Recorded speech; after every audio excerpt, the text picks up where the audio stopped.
एक राजा बहुत बलवान था। उसने अपने शत्रु पक्ष के राजा का नाश कर दिया। उसका अकेला लड़का था और उसकी मां। अब हर समय शत्रु पक्ष का राजा इस चाल में रहता था कि उस बालक को मार दें तो निष्कंटक अधिकार। और उसकी मां बड़ी भागवत थी, रात दिन भजन करती, भगवान से प्रार्थना करती कि भगवान मेरे बालक की रक्षा करना। और भगवान के जो सिद्ध संत होते हैं भगवत स्वरूप होते हैं। उन्होंने विचार किया, संत के हृदय में एकदम भजन में बैठे थे उसी राज्य में, विचार एकदम आया कि अच्छा भगवान का आदेश है तो लीला करनी पड़ेगी। और लीला का उस समय इंतजार करने लगे। तो जो राजा बलवान था, जिसने शत्रु पक्ष के राजा को मारकर उसके लड़के को मारने को ठाना था, उसकी राजकुमारी थी। उसके स्वयंवर की रचना की जब बात आई, कमंडल उठाया, लंगोटी कस के बांधी कमर में, पहुंच गए दरबार में। और वो परिचित थे तपस्या और उनके भजन से। जे भी देखा तो साष्टांग दंडवत राजा हुए। देखो, बाहरी आचरण से कैसे भी नहीं जाना जा सकता महात्मा के स्वरूप को, उनकी लीला को। राजा को मालूम था कि ये बड़े प्रसिद्ध और तपस्वी महात्मा हैं। राजा ने तत्काल अपनी कन्या को बुलाया, प्रणाम करो, आप महाराज आए हैं। राजकन्या बुलाई गई, महात्मा के चरणों में प्रणाम हुआ। महात्मा ने ऐसे देखा नक्सिक तक और कहा, इस लड़की का तो विवाह हम करेंगे, किसी राजकुमार से न कर देना। राजा तो एकदम होश उड़ गए। पर बहुत वो प्रवीण भी थे, राजा बुद्धिमान थे। तो उनका, महाराज ब्याह तो आपसे ही कर देंगे, आप जैसा सुयोग्य वर कहां मिलेगा। 80 वर्ष की अवस्था, शरीर में झुर्रियां पड़ रही, दूल्हा की पोशाक मात्र में लंगोटी, धन संपत्ति मात्र में लौकी का कमंडल, आप जैसा दूल्हा कहां मिलेगा। कुछ शर्त हैं, उनका आप पालन कर दो। गए अपने तिजोरी से इतने बड़े बड़े मोती 2 लाए। बोले ये हमारे पूर्वजों के द्वारा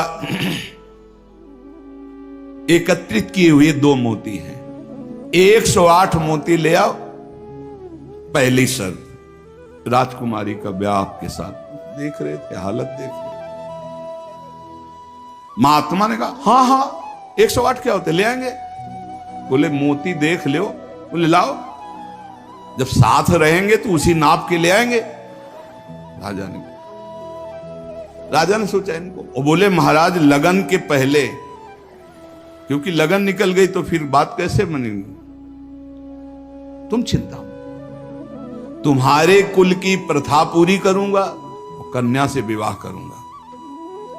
पर एक बात ध्यान रखना, अगर विलंब हो जाए तो किसी के साथ पाणिक ग्रहण नहीं कर देना, नहीं तो जो आज्ञा। दूसरे से ब्याह की सोचना भी मत। अब राजा ने कहा, जैसी आज्ञा। उन्होंने सोचा महात्मा मोती लेके जाएंगे, 2-4-6 दिन घूमेंगे, निराश होकर वापस आ जाएंगे। उनको क्या पता था कि जो भगवान के दास होते बड़े जिद्दी स्वभाव के होते हैं। अब वो ऊंचे दर्जे के सिद्ध महात्मा हाथ में मोती लिए हुए पहुंचे। विचार किया कि यार मोती किससे मांगूं, किससे खोजूं, कहां जाऊं। तो उनका समुद्र को रत्न गर्भा कहा गया, क्योंकि समस्त रत्न है, रत्नाकर है, सब रत्न उसमें विराजमान। समुद्र ही से सीधे मांग लेते हैं चल के। गए, ध्यान आया कि 3 दिन तक भगवान राम जो है उपवास करके बैठे रहे, नहीं आया तो हम तो 30 दिन बैठे रहेंगे तो नहीं आएगा, क्या करें। तो लौकी का कमंडल था, कमंडल उठाया, उलीचने लगे। 1 दिन 2 दिन 3 दिन लगातार, और खूब नाम जप भगवान का। हर कमंडल में नाम जप करके, मंत्र जप करके जल उलीचने लगे। नाम का प्रभाव समुद्र के हृदय में जलन पैदा हो गई। समुद्र एक साधारण पुरुष के रूप में पीछे से आवाज की, बाबा ये क्या कर रहे हो। समुद्र को खाली कर रहे हैं, और क्या कर रहे हैं। बोले तुम्हारे लौकी के कमंडल से समुद्र खाली हो जाएगा। बोले मजाक करो मत करो, एक महात्मा ने चुल्लू में पी गए थे, अगस्त जी चुल्लू में पी गए थे, ज्यादा हमको चैलेंज मत करो। समुद्र डरा, बोले उलीच काहे के ले रहे हो तुम, हमें बता सकते हो? बोले सुना है रत्नाकर है, बड़े बड़े रत्न है समुद्र में, हमें 108 मोती चाहिए। बोले अगर मोती मिल जाए तो समुद्र लीचना बंद करो, काहे को मेहनत करेंगे हम। बोले वो तो हम दे रहे हैं तुम्हें, दिखाओ मोती। मोती निकाले हुए से ढेर सारे मोती, एक लहर आई, नाप नाप के 110, क्योंकि 2 वो और 108 झोली में डाले। समुद्र ने कहा और भर लो। बोले मकिंचन महात्मा है, हमें नहीं चाहिए, ये दुल्हन लेने के लिए शर्त है, इसलिए हमने इनको लिया है और जा रहे हैं। महात्मा जी बड़े गर्व से गए, भगवान की जय जयकार की। राजा देखते ही समझ गया मोती मिल गए, क्योंकि बहुत मुस्कुराहट है। गणित लगाई, लड़की को कैसे बचाऊं। बोले हाँ महाराज। बोले ये ले 110, 2 ही तुम्हारा 108 है। बोले महाराज जी आपसे कहा था कि कुछ शर्तें हैं, एक तो पूरी हो गई, दूसरी एक कि हमारे शत्रु पक्ष के राजा का वध तो मैंने कर दिया, उसका एक लड़का है, उसकी खोपड़ी तुम हमें ले आओ। महात्मा जी ने विचार किया कि सारा खेल भगवान के इशारे से तो उसी की रक्षा के लिए हो रहा है। भगवान ज्ञान समुद्र हैं। बोले अवश्य उसकी खोपड़ी लाके देता हूं अभी। उसका जो कुमार है उसको हर समय मंदिर में बैठाल करके खूब कीर्तन भजन करवाती उसकी मां, क्योंकि उसको पता था भगवान ही समस्त मंगलों का विधान करने वाले हैं।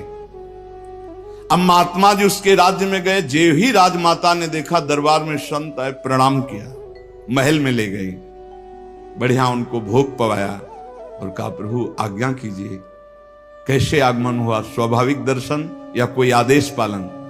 आदेश पालन नहीं, एक तुम्हारे लड़के की खोपड़ी ले जानी, तुम्हारे जो दुश्मन राजा है उसने मंगाया है। सहम गई। तो उनका महाराज मैं तो मां हूं, मैं तो काट नहीं सकती, आप साधु हो, आप काट के ले जाओ। ये लड़का मैंने आपको दिया। कहा जब दिया तो काट के ले जाने की क्या जरूरत है, पूरा ले जाएंगे हम, काट के ले जाने की जरूरत क्या है? बोले महाराज पूरा राज्यभार आगामी राजा यही है, और आज तक मैंने भगवान की आराधना की अपने पुत्र की रक्षा के लिए। संत और भगवान में मैं कभी भेद नहीं देखती, इसलिए आपकी वस्तु आपको समर्पित है, चाहे वहां मार देना, मरवा डालना या जैसी आपकी रुचि हो। इतनी बड़ी संत पर श्रद्धा। वो मुस्कुरा कर बोले जब हमें दे दिया तो तुम हमें उपदेश मत दो, मुझे क्या करना है पता है। महात्मा जी गए, बोले राजा तुम सर मांग रहे थे, हम पूरा लड़का ले आए,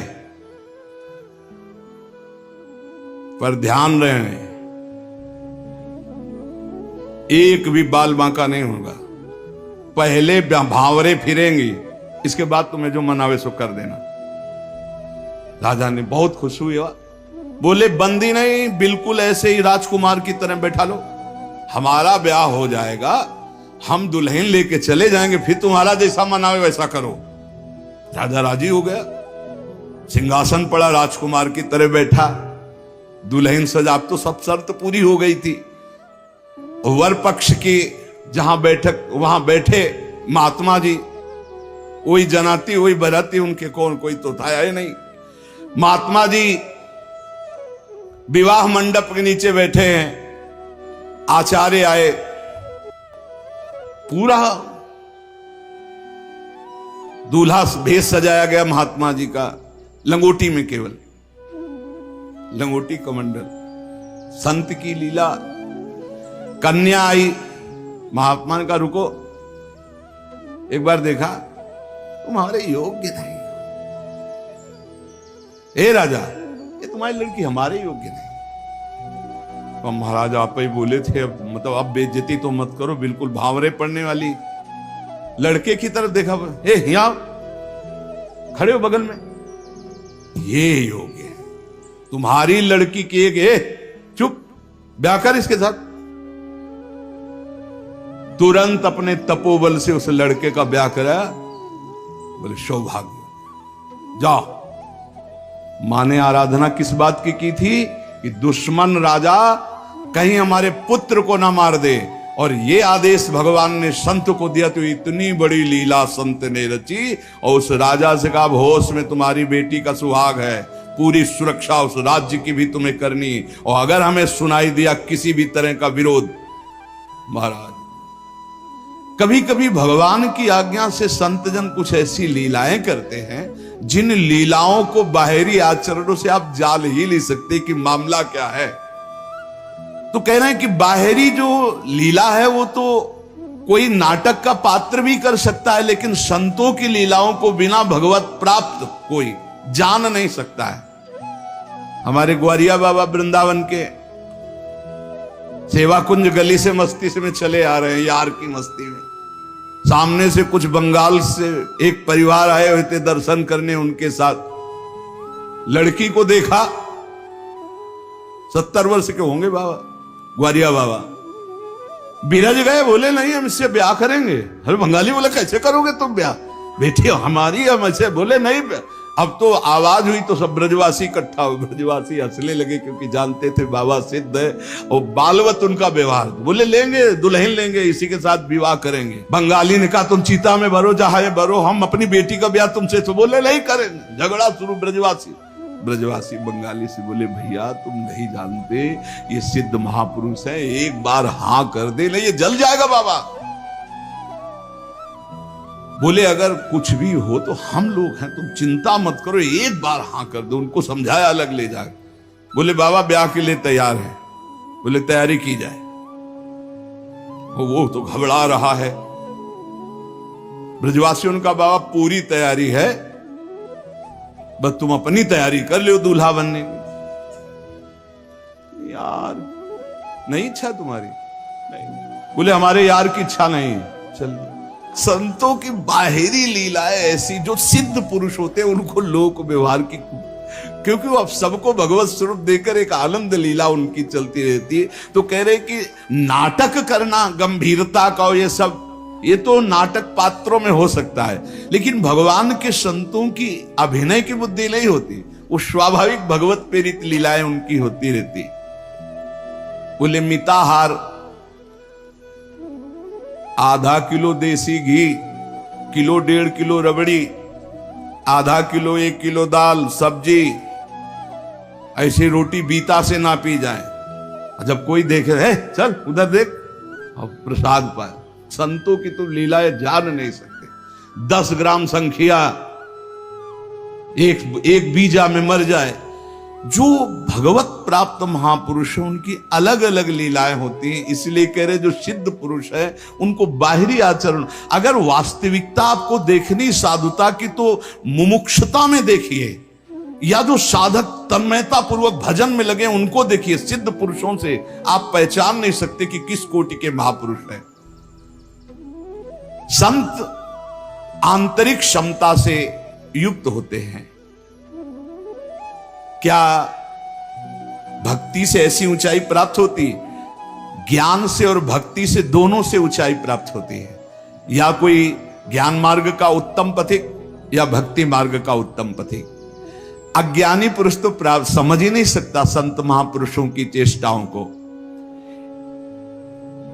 तो क्या अपने को सबसे श्रेष्ठ समझते हैं संत? नहीं नहीं नहीं, सबको अपने से श्रेष्ठ समझते हैं भक्ति के संत, और सबको आत्मस्वरूप समझते हैं ज्ञानी संत। अपने से सबसे श्रेष्ठ समझते हैं भक्त सिद्ध संत। तो मैं सेवक हूं, चराचर जगत मेरे भगवान का स्वरूप है, ये सिद्ध भक्त का।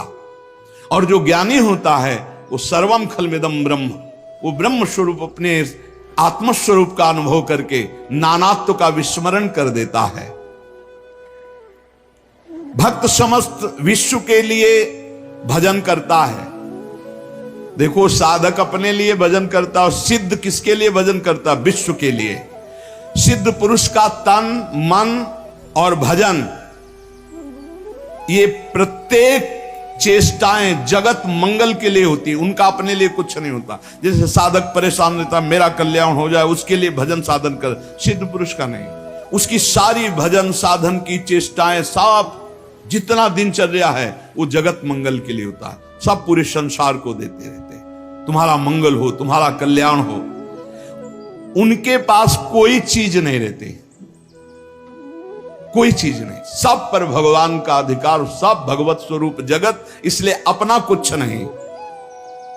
बड़ा ऊंचा भाव होता है भक्त का, जो सिद्ध महापुरुष होता है। जब तक देखो संतों की चेष्टाओं को नहीं जान पाओ, उनका जो भाव होता है बड़ा विचित्र होता है। एक नाव में बहुत से लोग बैठे हुए थे, संत भगवान भी बैठे हुए थे, आराम से नाव चली जा रही थी, सब इधर उधर की बातें कर रहे थे। संत तो एक उन्मत्त अवस्था में।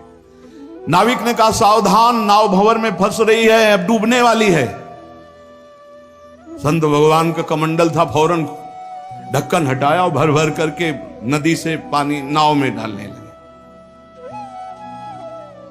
अरे वो ये क्या कर रहे हो? किसी के नहीं सुन रहे थे, 10-12 कमंडल तो डाल ही चुके थे। इतने में नाविक ने कहा, भगवान की कृपा से नाव भंवर से निकल गई, बचने का संकेत है।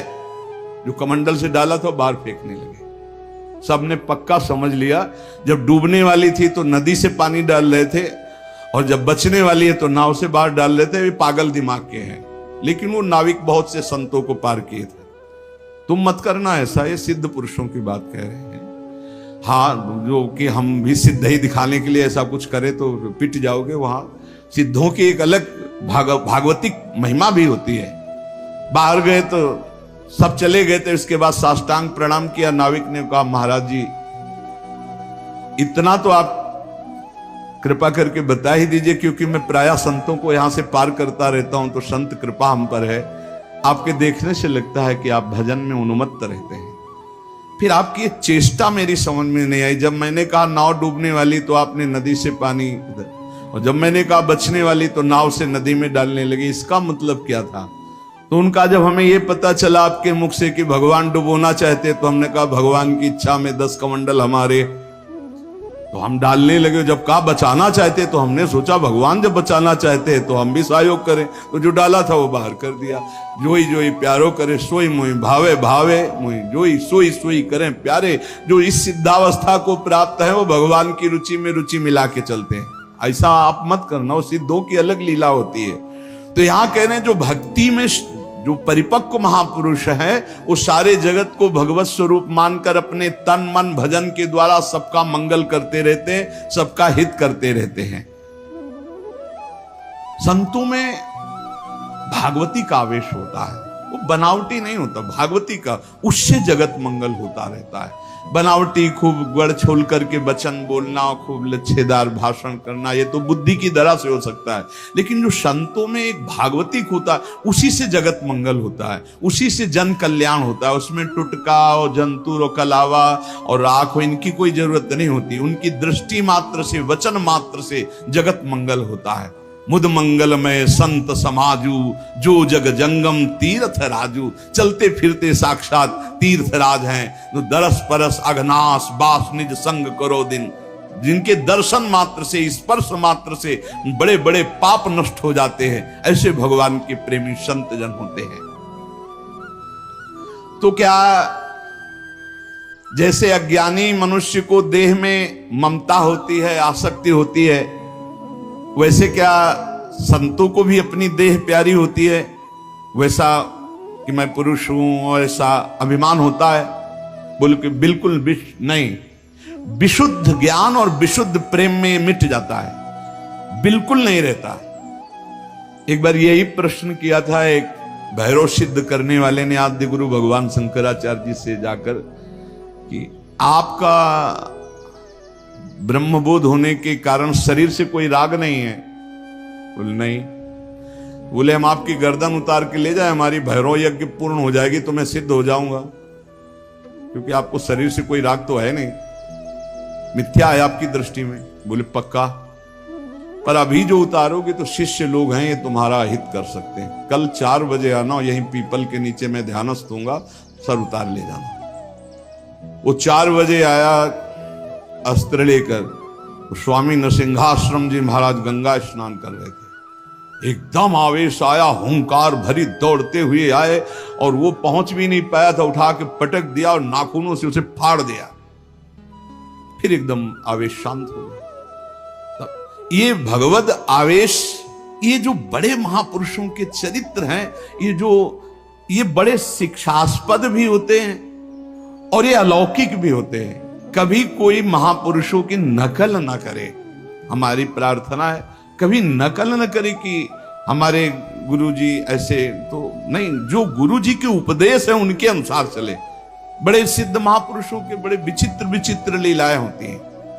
महापुरुषों की बाह्य चेष्टाओं को बिल्कुल नहीं समझा जा सकता, इसलिए कभी उनकी परीक्षार्थ ये जांच न करे कि हम बाहरी आचरणों से उनको, हम आपको सत्य कहते, बड़े बड़े महापुरुषों से मिले, आप कदापि नहीं जान सकते, कदापि नहीं जान सकते कि ये किस कोटि के महापुरुष हैं, किस कोटि के महापुरुष हैं। बहुत बहुत ही बड़े बड़ों को संशय हो जाए कि ऐसा नहीं हो सकता। जैसे भक्त संपूर्ण विश्व को साक्षात अपना इष्ट देव मानता है, काम पड़ने पर विश्व हित के लिए प्राण त्याग सकता है, क्या ज्ञान मार्ग में चलने वाला सिद्ध महात्मा भी ऐसा कर सकता है? हां, पहली बात तो उसकी दृष्टि में देह का, ऐश्वर्य का मूल्य ही नहीं है, तो उसको समर्पित करने में क्या देर लगेगा। अतएव अगर सुख पहुंचाने की जरूरत पड़े जगत को, तो ज्ञानी महात्मा अपने प्राण दे सकता है, जैसे भक्त अपने प्राण दे देता है। क्या ऐसे सिद्ध महापुरुषों के आचरण अनुकरण करने चाहिए? हां, जो आचरण उनके उपदेश से मिलते हो। सच्ची मानिए बहुत मुश्किल है, जो बड़े महापुरुष, शुद्ध महापुरुष, भगवत प्राप्त महापुरुष है, बहुत मुश्किल है, क्योंकि जब तक शरीर भान रहता है, जब तक साधना रहती, तब तक आचरण आप देख सकते हो। बहुत सावधान, अगर वैराग्य देखना है तो साधक में देखिए, और तितिक्षा और ज्ञान मार्ग की चढ़ाई देख ली तो मुमुक्षता में देखिए। न ज्ञान सिद्ध और न भगवत भक्ति के सिद्ध महापुरुषों में आप उनको फिर पहचान नहीं सकते, फिर नहीं पहचान। बड़ा विचित्र खेल है। आचरण वही महापुरुषों के अनुकरणीय है जो उनके उपदेश से मिलते हों। केवल आचरण जो उपदेश से मिलते हो बस पकड़ लीजिए, उनके सब आचरण अनुकरणीय नहीं है। एक एक उनके आचरण आपको भगवत प्राप्ति करा सकते हैं, पर वो आचरण जो उनके उपदेश से मिलते हों। बिल्कुल आप लोग बिल्कुल समझ ही नहीं सकते हैं, नहीं समझ सकते। हमने देखा है महापुरुषों को, पर उनके साथ बिल्कुल ऐसे रहा जाता है जैसे बच्चा, बालवत, जैसे छोटा बालक घरौंदे बनाता है, खेलता है, कुछ मिनट में बिगाड़ कर चल देता है। महापुरुषों की बड़ी विचित्र गति होती, इसीलिए लिखा है मात संगस्तु दुर्लभ हो। फिर एक शब्द लिख दिया देवर्षि नारद जी ने, अगम्य हूं, आप निर्वाह नहीं कर सकते हो, अगर कर ले गए तो अमोघस्य, निश्चित भगवत प्राप्ति, निश्चित भगवत प्राप्ति। एक बार महाराज चक्रवर्ती सम्राट मरुत शौ यज्ञ का अनुष्ठान किया। शौ यज्ञ करने वाला देवराजेंद्र का अधिकारी हो जाता है, जो पद है वो। देवराजेंद्र ने सोचा कि अब कैसे रोका जाए, तो उन्होंने वशिष्ठ जी से सीधे जाके, तो वशिष्ठ जी खड़े होकर आदर किए, क्योंकि त्रिभुवनपति देवराजेंद्र देवताओं के। देवराजेंद्र ने कहा हम यज्ञ के लिए तुम्हें आचार्य रूप में, तो उनका मरुत ने पहले मुझे स्वीकार कर रखा है क्योंकि मैं उनका कुलगुरु हूं। तो उनका मनुष्य की स्वीकृति से ज्यादा देवताओं की स्वीकृति होती है। मैं देवराज हूं, मैं आपसे निवेदन कर रहा हूं कि मैं आचार्य पद में आपको स्वीकार करता हूं, क्या यह शास्त्र सम्मत नहीं है? तो उनका ये तो शास्त्र सम्मत है, पहला अधिकार आपका ही है, आप यज्ञ भोक्ता देवता, इसलिए मैं स्वीकार करता हूं आपका आचार्य पद, यज्ञ कराने मात्र के लिए। वैसे देवताओं की कुलगुरु तो भगवान बृहस्पति देव हैं। इस ईर्ष्या कि कहीं ये 100 यज्ञ पूरी ना। अब महाराज मरुत को जवाब दे दिया कि हम नहीं करा सकते। संकल्प पूर्ति महापुरुष इस पर बहुत ध्यान देते हैं कि जो हमने नियम लिया उसकी पूर्ति हो। मरुत जी व्याकुल हो गए और संत सेवी थे। तो एक दिन देवर्षि नारद जी आए भगवत प्रेरित। देवर्षि नारद जी से अपनी व्यथा बताई कि हमारा तो सर्वस्व लुट गया, हमारे आचार्य को ही देवराज इंद्र ने अपने पक्ष में कर लिया और उन्होंने मना कर दिया, अब हमारा संकल्प अधूरा रहे। तो बोले तुम्हें बताएं, एक महात्मा है जो तुम्हारी यज्ञ करा सकते हैं, इस समय काशी में है और उनका नाम संवर्त ऋषि है और वो बृहस्पति जी के भाई है, पर वो रहते हैं प्रच्छन्न वेश में, अवधूत वेश में। अगर वो स्वीकार कर लिए तो ही यज्ञ हो सकती, नहीं त्रिभुवन में अब कोई यज्ञ वेत्ता नहीं है जो आपकी यज्ञ करा सके, क्योंकि देवराज इंद्र जब वशिष्ठ जी को अपने में, तो फिर अब कोई वो करा सकते हैं। मरुत ने अपने संकल्प की पूर्ति के लिए कहा, मैं पहचानूंगा कैसे? बोले उनको घृणा है तो सिर्फ सबसे घृणा है और रोज 24 घंटे में एक बार विश्वनाथ जी के दर्शन करने जाते हैं। तो विश्वनाथ जी के मार्ग में आप 100 रख देना, जो अवधूत विचक करके भागता नजर आवे तो जान लेना वो महाराज संवर्त ऋषि है। ऐसा ही किया महाराज मरुत ने। दिन भर इंतजार करते रहे, देखा एक पागल जैसे प्रच्छन्न ऋषि, जो ही देखा 100 तो भाग करके दूसरी तरफ पीछे भागे मरुत जी। अब वो समझ गए कोई मेरा पीछा कर रहा है, तो भागे गंगा के किनारे की तरफ। पेशाब करके ऊपर फेंक देना, थूक देना, ईंट मारना, रज मारना, ऐसे सब। वो कुछ नहीं, विचलित नहीं हुए, हाथ जोड़े भागते ही रहे। एकांत में गए, बोले क्या चाहते हो? बोले महाराज मेरा नाम मरुत है, मैं आपको आचार्य पद पर स्वीकार करता हूं, यज्ञ कराना चाहता हूं। देख ले, समस्त देवता तेरे खिलाफ हो जाएंगे और अगर तूने मुझे फिर आचार्य पद से हटाया तो तुझे भस्म कर दूंगा। अगर मैं आचार्य पद पर बैठा रहा तो किसी भी त्रिभुवनपति की ताकत नहीं है कि तेरी यज्ञ में विघ्न पैदा कर सके। बोले इसीलिए वर्ण कर रहा हूं, प्राण चाहे चले जा, मैं आपको नहीं छोड़ सकता। संवर्त ऋषि आचार्य रूप से जब यज्ञ के लिए बैठे तो अग्नि देवता आए, उन्होंने कहा आहुति स्वीकार नहीं करेंगे, बंद कर दे, मरुत यज्ञ को बंद कर दे। तो संवर्त ऋषि ने कहा तुम मेरे मंत्र से आवाहन करने पर स्वीकार करोगे, अगर नहीं स्वीकार करोगे तो मैं मंत्र के द्वारा तुम्हें भस्म कर दूंगा। तपोबल से अग्नि देवता को भस्म। अग्नि देवता थर्रा के गए, देवराज इंद्र से कहा बहुत बेढप महात्मा है, मंत्र बल से युक्त है, वो मुझे भस्म कर देंगे, मैं थर्रा गया हूं। देवराज इंद्र जेव ही आहुति प्रारंभ हुई, देवराज इंद्र वज्र लेकर प्रकट हुए मरुत को दंड देने के लिए।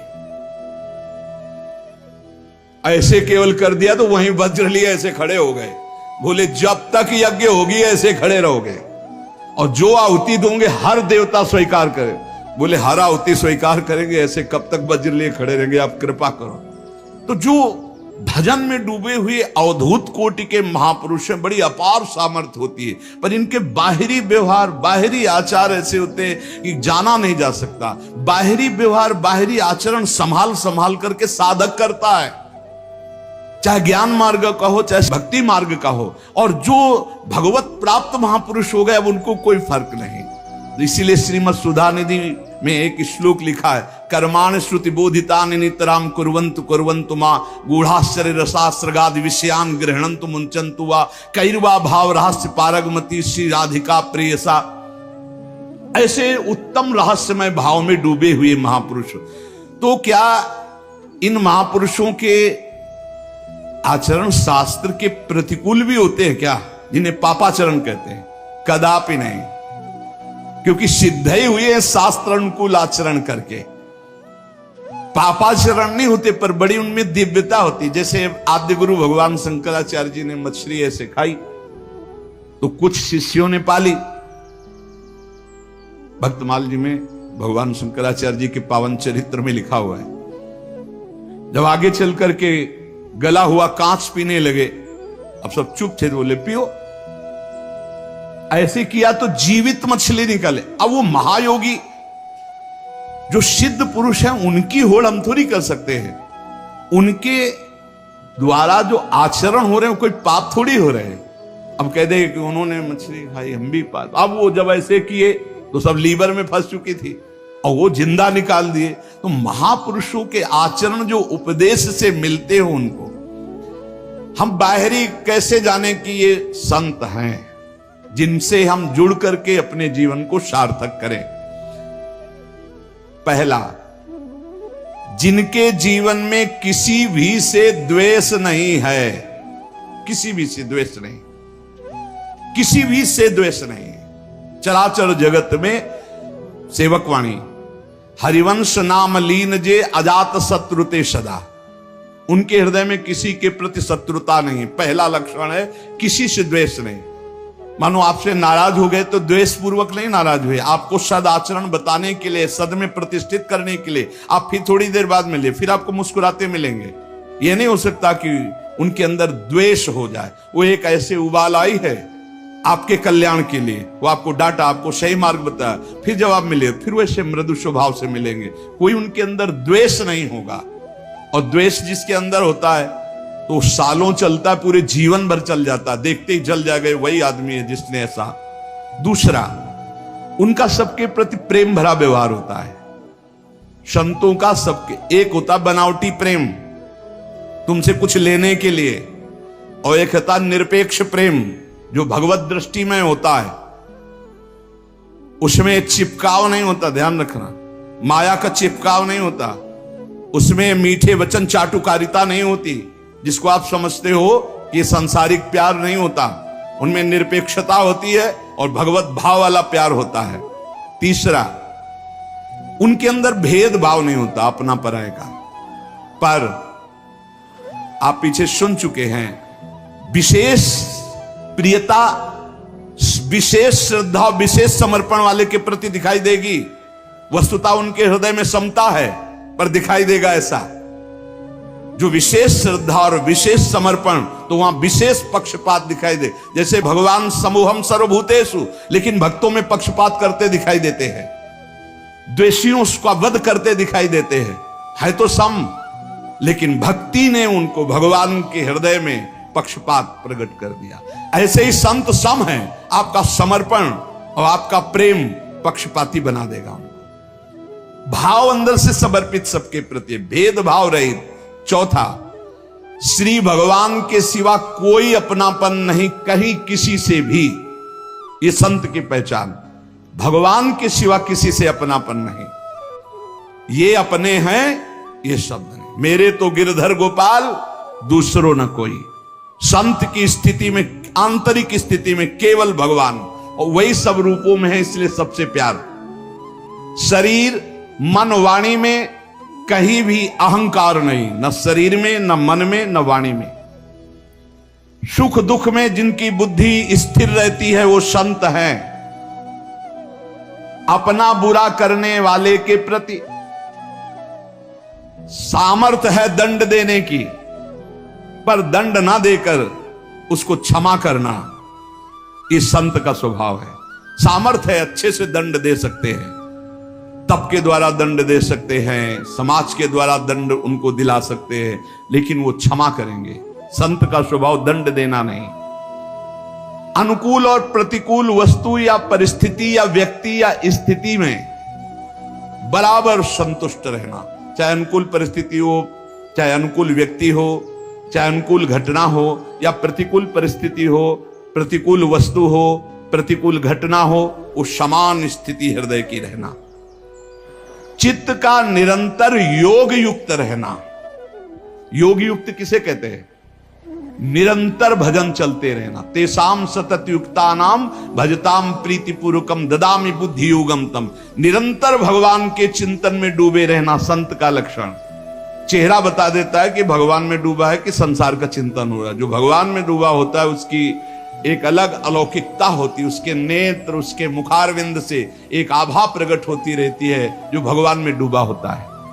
वो मन तो अब गोविंदाकारतः स्थिता, अब चित्त नहीं रह गया, मन नहीं रह गया, अब गोविंदमय हो गया।